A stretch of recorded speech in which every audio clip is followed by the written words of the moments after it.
And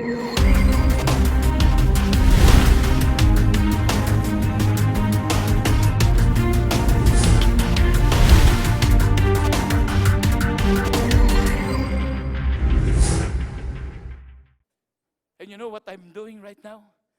This is my personal miracle in my life. I don't know for whatever reason Sister Ning mentioned that my profession is an engineer. You know the very reason why I took up engineering is simply because I don't want to talk. We engineers, we are not trained to talk. That's why I cannot imagine myself talking here. And I don't even like talking here. I just rely on the message, on the grace of our God. Hello? And the more you do that, the more God will bless you. The more you will experience the power, the miracle, and how great our God is. Amen? Amen? Okay? I don't know how to begin and I don't know how to end. That's why I think I will not end. Expect and faith. So believe, claim that something good will happen to you. Do you believe that? Do you believe that something good will going to happen to you? Something good, claim it, something good. Please follow me, something good is going to happen to me. Because of the Lord, not because of the speaker. Okay? Then of course, my friends, brothers and sisters, do not stop in the expectant faith. We need to move forward to the fourth level. And what is the fourth level? The living, the active, the daring faith. Amen? Amen?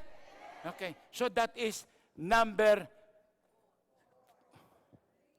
4, level of faith, but number 3 in our topic.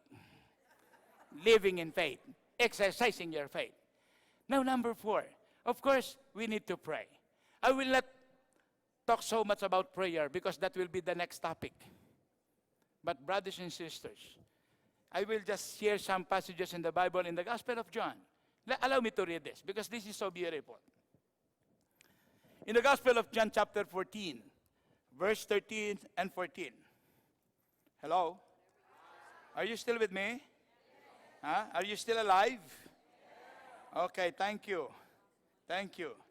In the Gospel of John chapter 14, verse 13 to 14. Listen here. This is not my word. This is the word of Jesus.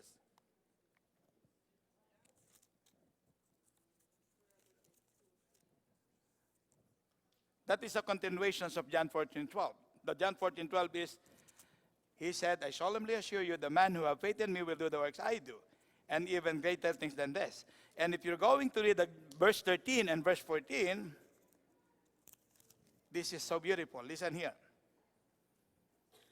You can ask for anything in my name, and I will do it, so that the Son can bring glory to the Father. Yes, ask me for anything in my name, and I will do it. What the Word of God says? Ask for, did he say ask for portions of your needs? Or only some of our needs? The Word of God is you can ask for anything in my name. You know the problem with us charismatics? Yes, we do pray in the name of Jesus, but we don't understand what is the very meaning of praying in the name of the Lord. It just become what? An automatic. I pray, Father, in heaven, in the name of Jesus. You know, my friends, if you know how powerful praying in the name of the Lord? Your prayer is no longer your prayer. When you pray in the name of the Lord, it is now the Lord praying to the Father. Now, I will share you one thing. My father is a politician. He's a politician way back home. And many people who do not know him, okay, who are our friends, instead of going to my father, they will come to me, or they will come to my other siblings. Brother Don, can you please help us so that your father will sign this clearance and so and so? You know what I will do that to them? You know what I will tell them? Okay, sometimes I will make a note. Dad, please extend your help to this person. Sometimes I do that. But you know, sometimes if I don't have any notes or I cannot write, please tell to my father that I'm sending you to him. My father do not know him. He do not know him. But because he used my name, the Father cannot do anything but to grant the request. My friends, when you pray in the name of Jesus, that is so powerful because it is no longer you who offer the prayer to the Father, but it is now Jesus praying for you to the Father. Are you with me? Are you with me? So do not just make, do not just make it as what? An automatic. Praying in the name of the Lord. Make it really praying in the name of the Lord.